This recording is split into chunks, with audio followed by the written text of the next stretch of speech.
coming up on the Lead Ministry Podcast. Get the right people on the bus, the wrong people off the bus, and the right people in the right seats. Now your host, Josh Denhart. Hey everybody, welcome back to another episode of the Lead Ministry Podcast. I'm super excited. We just started a brand new year. It's in the month of September, and you know how that goes, right? It's like the fall kickoff at church, and everybody's a little bit excited, coming in off of summer, but you really need to make sure that you dial in your retention strategy. How is it that you're going to successfully retain volunteers? Well, my name is Josh Denhart. Grateful that you're here. We're talking about volunteer retention. Well, I just want to give you a quick update. Listen, if you don't keep the good ones that God has already provided, you're going to be on the repetitive recruiting hamster wheel. And I don't know about you, but ain't nobody got time for that. So that's what we're talking about today, is how you can keep the good ones that God has already provided.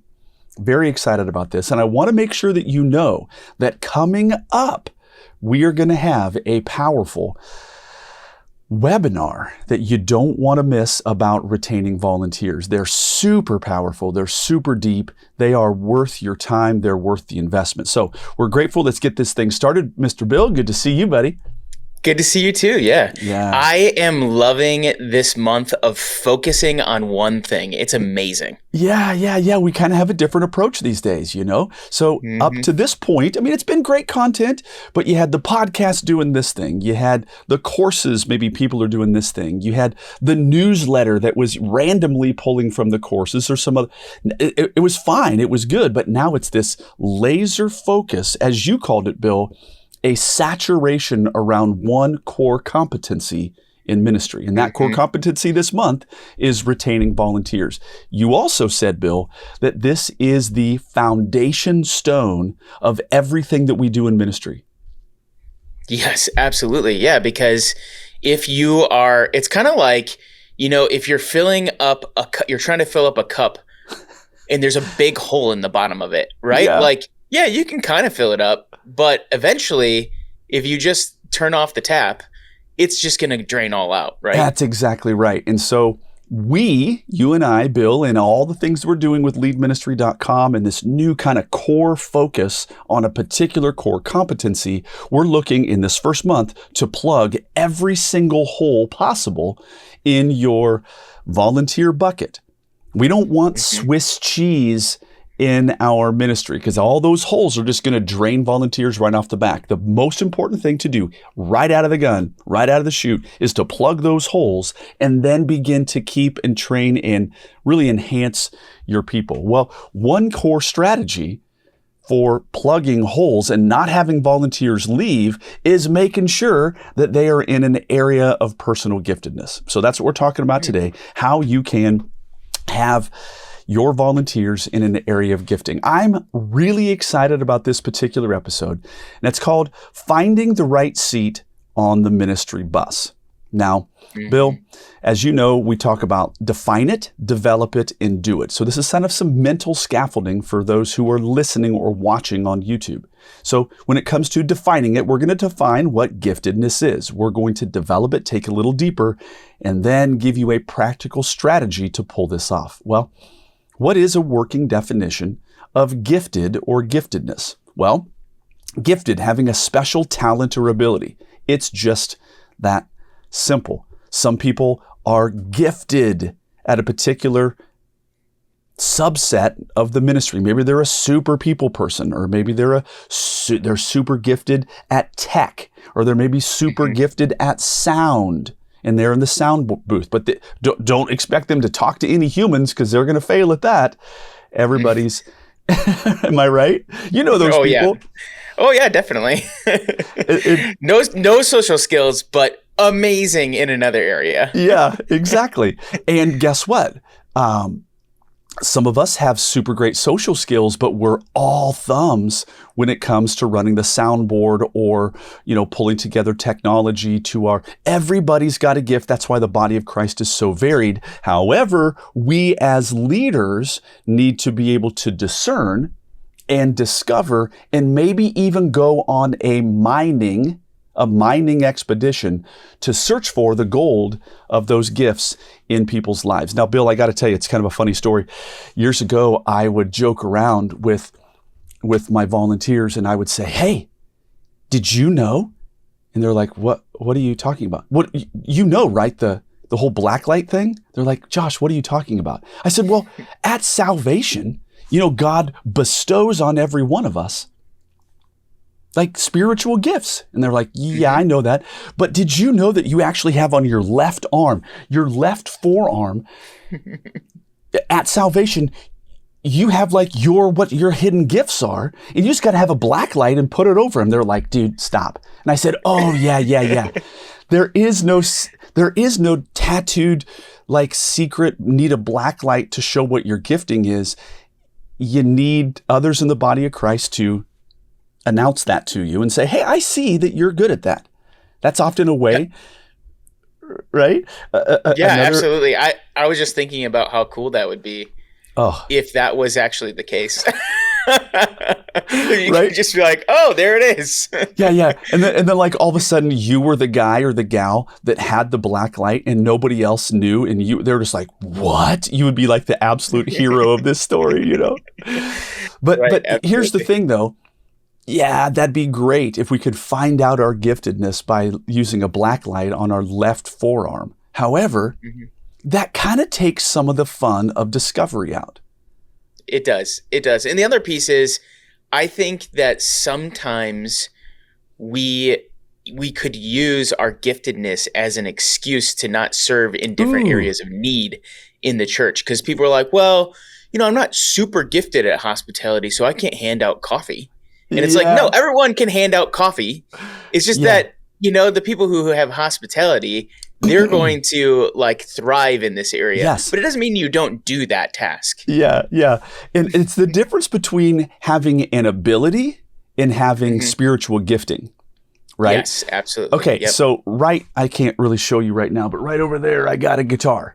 And I'm a pretty good guitar player, quite honestly. And I can hold my own, especially on a worship team. It's electric guitar. I do play like background lead. I know my way up and down the neck of the guitar.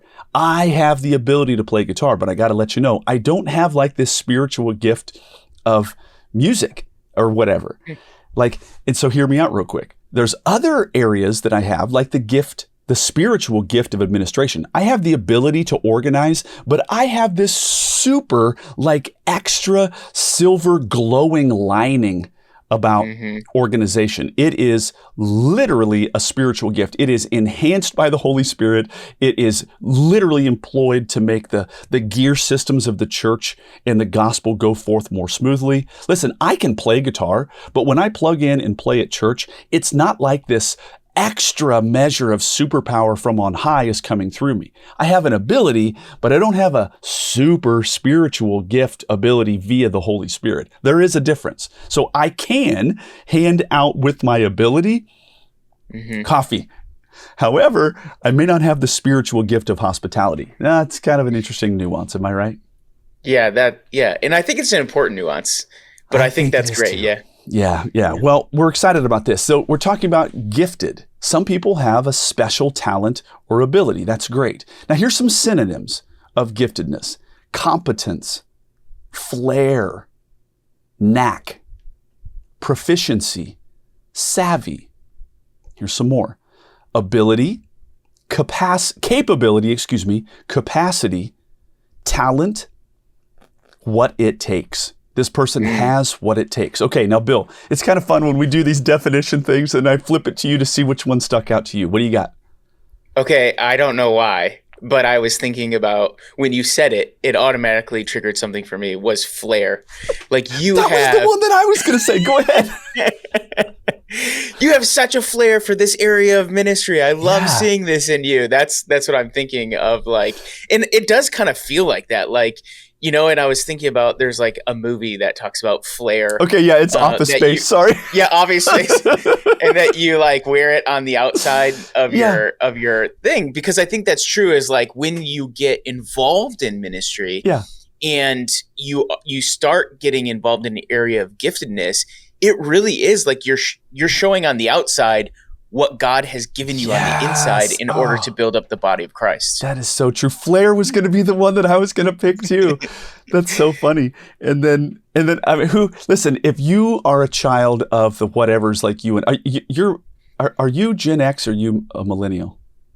I'm a older millennial. Okay, so you're kind of you're a Gen X-lineal. I'm an XN. Yeah, that's right. Yep. Xennial, yeah.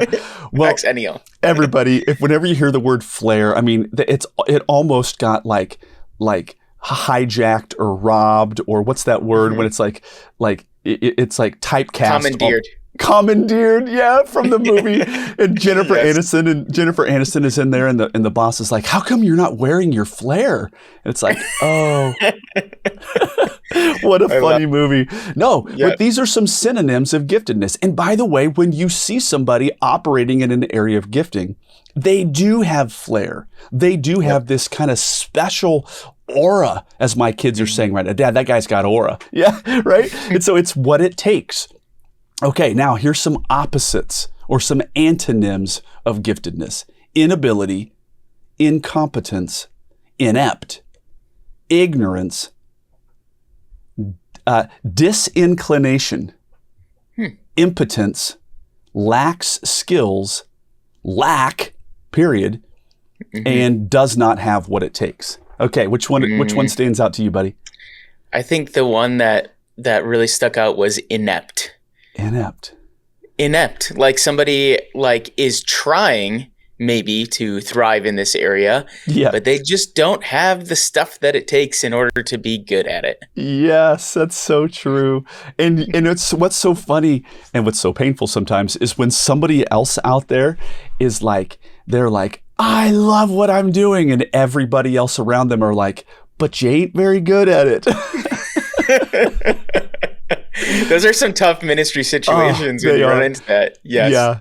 When it comes to later in the year, because we're of course doing this super focus, and right now is retain. Later on in the year, we're going to talk about how to recruit, and then one of the topics is either going to be in the conflict month or in the recruit month, about how to have that hard conversation. So that is coming up. But the one that I thought about was disinclination. You are not inclined.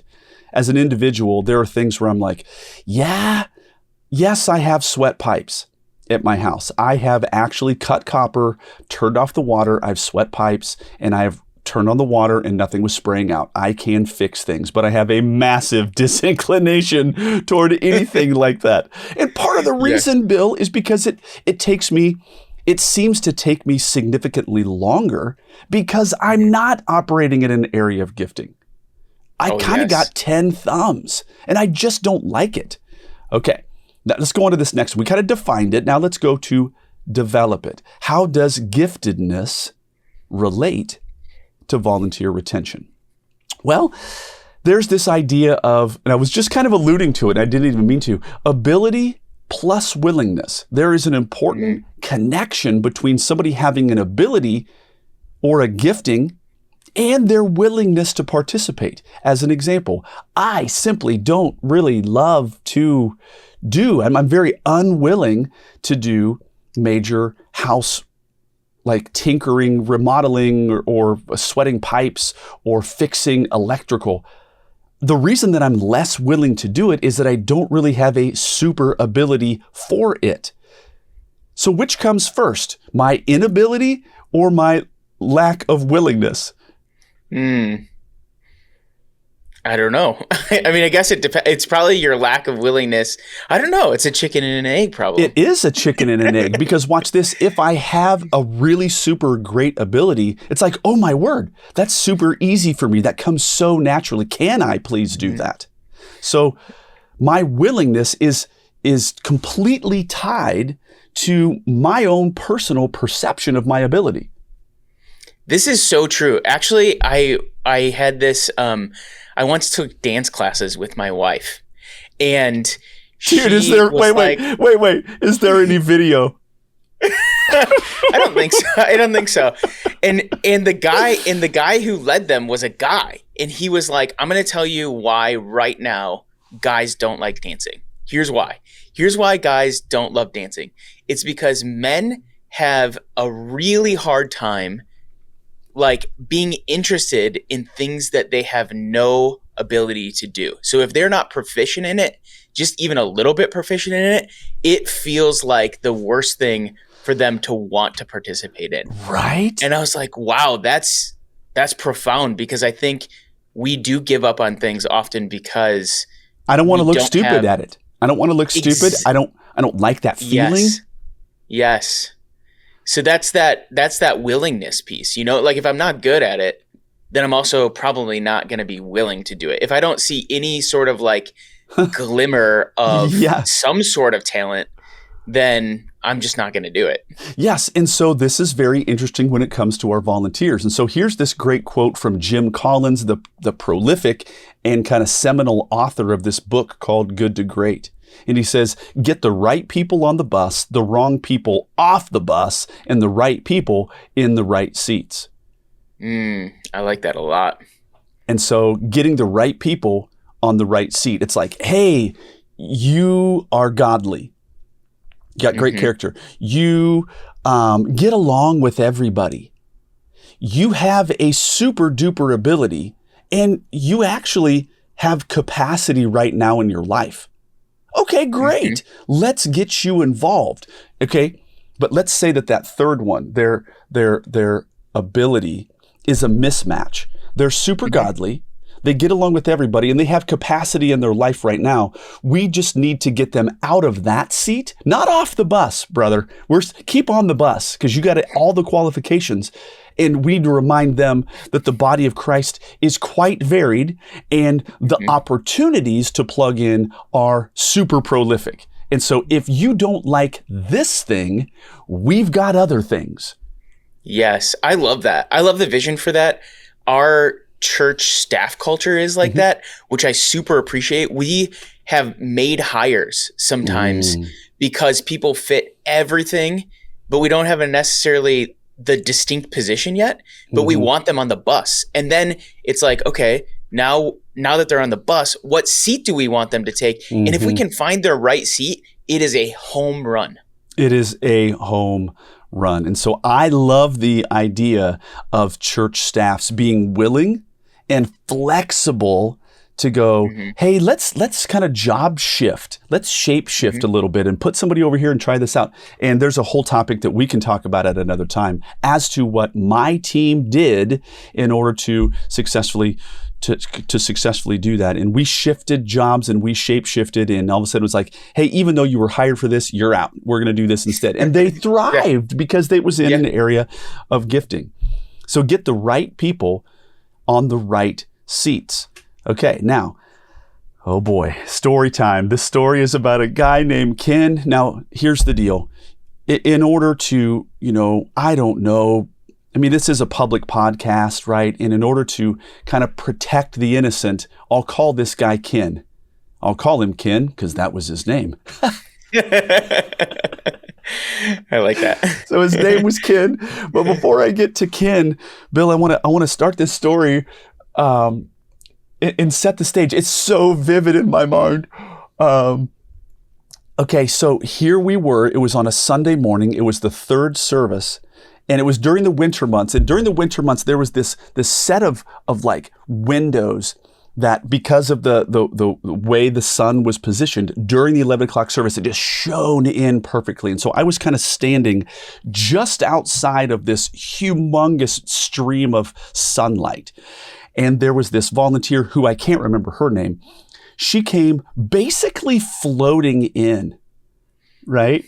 And she stopped in the light, which kind of like punctuated this moment. You know what I mean? She was like literally glowing. She floated in and she said, "I tell you the truth." And she turned, she didn't even break eye contact with me. She just pointed and got like slightly joyfully emotional. And she goes, "I could serve in that nursery every day of my life. There is something so special and so sweet about holding those babies." She threw her arms out into the sunlight and she goes, "Praying for their futures. This is the greatest thing I could ever do. And then she didn't even wait for me to have any kind of a word, any kind of oh, that's great. She just said it like with this, like if she would have had like flare off of her dress or whatever, that her arms had all this like little wispy stuff off. She put them out and she looked at me and then she just floated off into space. Didn't even wait for me to say anything. So all of a sudden, it was great. And I was like, oh my word. I kind of got emotional just watching her bask in the sunlight, but bask in this giftedness moment. So she floats off, and I am not kidding. Less than 60 seconds later, I did not even move.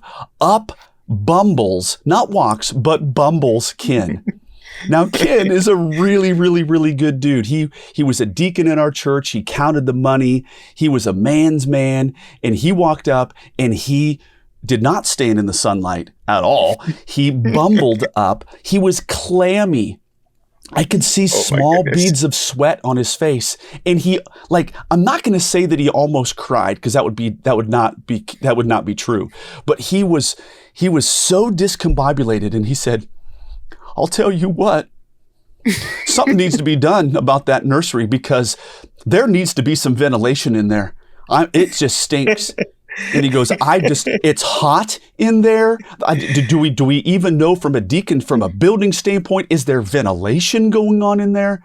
I don't even know. That was like, I swear to you, that was the longest hour of my life. And the juxtaposition between what just had happened between Sunlight Girl and clammy, bumbling Ken, or how could they be like, in that moment, I was just exploding in my mind with giftedness. Yeah, wow. That's actually a really powerful story. Like, to have them back to back like that, what are the chances, right? I know. It was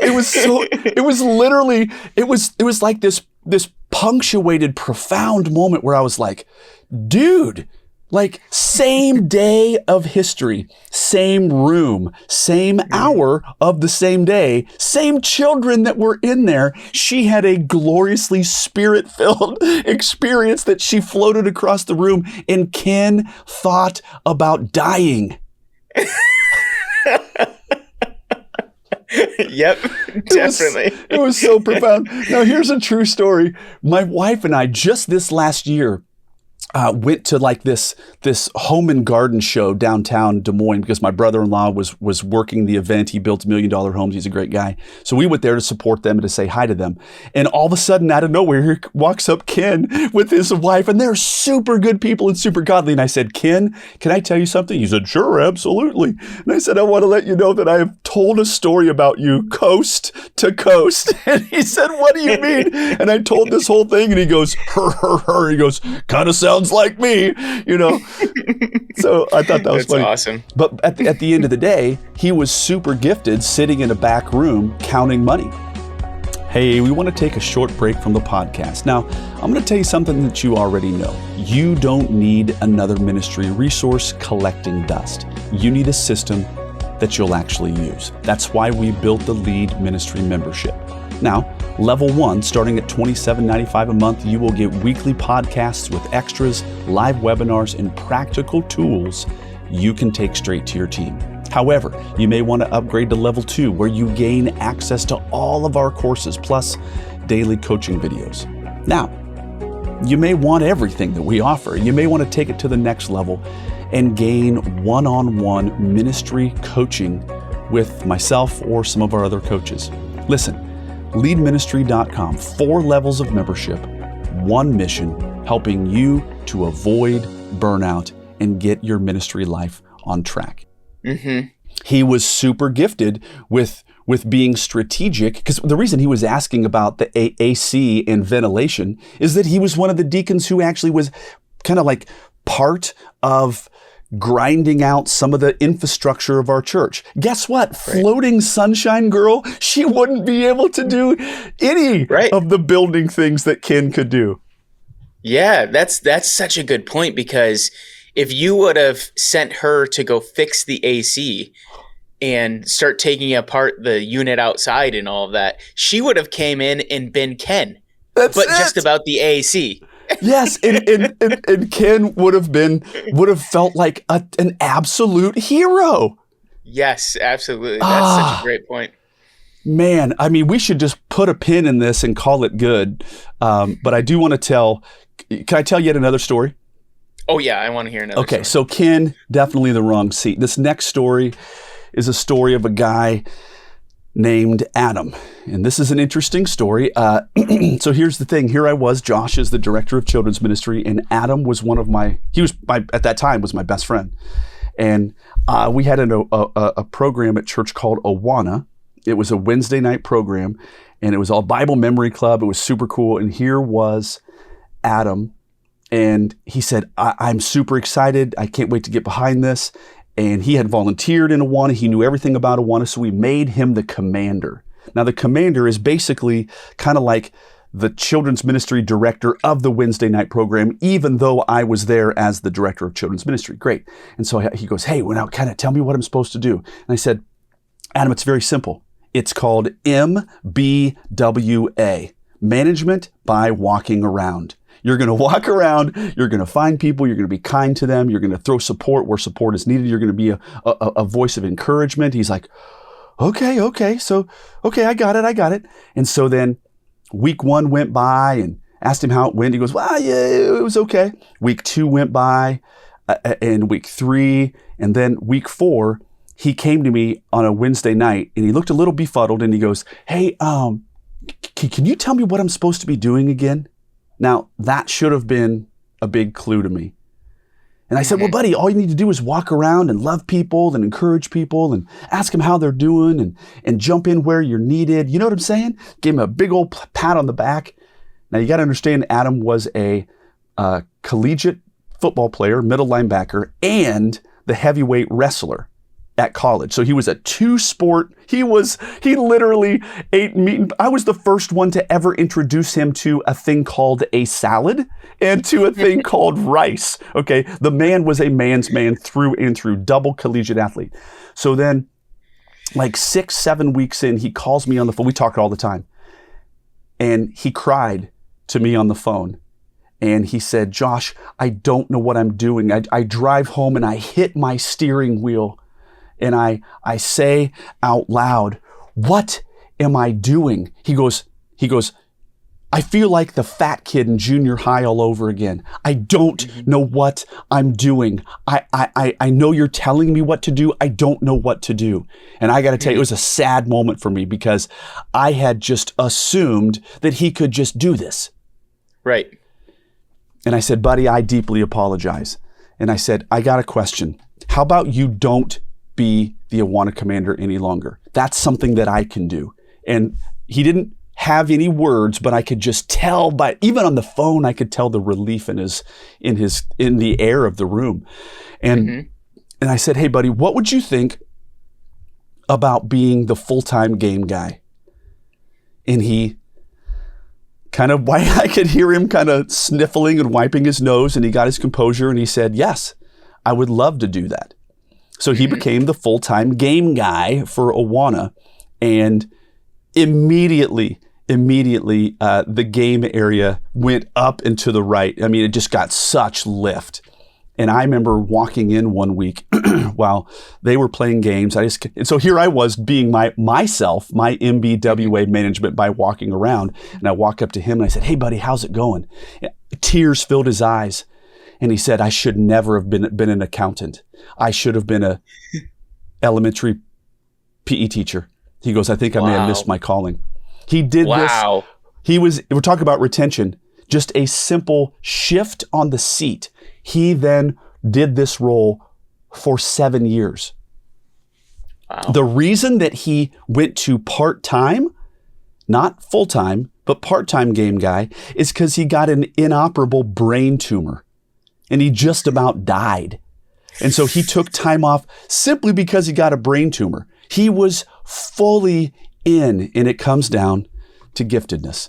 So For the commander, that was the wrong seat, but it made all the difference in the world just to say, hey, you're on this yellow kind of cheese wagon bus here, buddy, called ministry. If you would stand from this seat and just move one aisle over and get on the game guy seat, and everything changed. Well, you know what? Now let's land this plane. So you're like, okay, I don't want to have Ken in the nursery. I don't want to have Adam as the commander. How do I avoid this? Well, it's simple. It's called having a whole bunch of conversations. Conduct a giftedness conversation. And so what's that look like? For us, it's SHAPE, SHAPE. Spiritual gifts, heart, abilities, passions, and experiences. You need to have a SHAPE conversation with your people. Now, hear me out. What does that look like? What it looks like is asking somebody if they would be willing to go deep and have a discussion about their very own life. And by and large, people want to talk about themselves. And so I give them this, whether it's a digital version, or we'll put it in the show notes, or whether it's a physical version, you hand that to them and say, hey, just go through this little survey thing, and then let's meet for coffee, or let's meet for lunch, or if you could come into the office. And then you sit down and you host a SHAPE survey meeting. They take the survey, you meet to talk about the results. Here's the interesting thing. Everyone wants to talk about themselves, and everyone wants to share and have somebody listen to their story. And so to go back in time and to say, okay, SHAPE, SHAPE, you took this survey, it's kind of identifying some spiritual gifts. Let's talk about your heart or your passions. Let's talk about what abilities you have, what passions you have, or maybe what personality you have, and then what life experiences that you've had that would, who knows, maybe shed light on what you could do in the kingdom. What is your SHAPE for ministry? And I think this is just absolutely powerful. Bill, what do you think, buddy? Yeah, I love that. There's different tools out there. SHAPE is an amazing one, but I think it's a little bit of a survey. It's also what I tell people is often, if you're not serving yet, just begin serving somewhere. Yes. Because sometimes the only way that you really find out where you're gifted and you're going to fit in ministry is by doing ministry. That's right. And I would say, to couple with that, I couldn't agree more. I'm glad you brought that up, actually, because I haven't said this for a while, but what I used to say often is it's just as important. And I started this with Adam, to be honest with you. I said, Adam, nothing is wrong. I want to let you know, buddy, it's just as important to find out who you are not in the kingdom as it is to find out who you are in the kingdom. And often, it's a process, a trial and error. Well, this has been fun. I have loved this conversation. Again, if I could give a challenge to people, you should do this with, if you've got 150 volunteers, you should seek to have 50 conversations. Like, try to have a third of your people go through this SHAPE thing. And you yourself, as the person who's doing this little conversation, you're going to get into a rhythm with who people are. And people are going to fall in love with you as you are finding out about their life. You're going to be deeply entrenched and enriched with these people. Well, Bill, this has been a great conversation about finding out about giftedness. If you've got the right people on the wrong seat, then you've got a messed up bus. You need to find the right people, put them on the right seat. Am I right? You are so right. Well, gang, this has been good. This has been just yet one more episode of the Lead Ministry Podcast. Hey, listen, come to the upcoming webinar. You should sign up as a level 1 member, and you get access to every one of the webinars from this very podcast. We're going to create some resources that nobody else gets unless you are a level 1, 2, or 3 member. And these resources, you can take them directly to your teams. Gang, we're excited. We're grateful that you're here, and we'll catch you on the next one. And that's a wrap for today's episode of Lead Ministry Podcast. Don't forget to subscribe and leave us a review. Make sure to follow us on Facebook and Instagram, and visit leadvolunteers.com for more episodes and resources. Thanks for listening.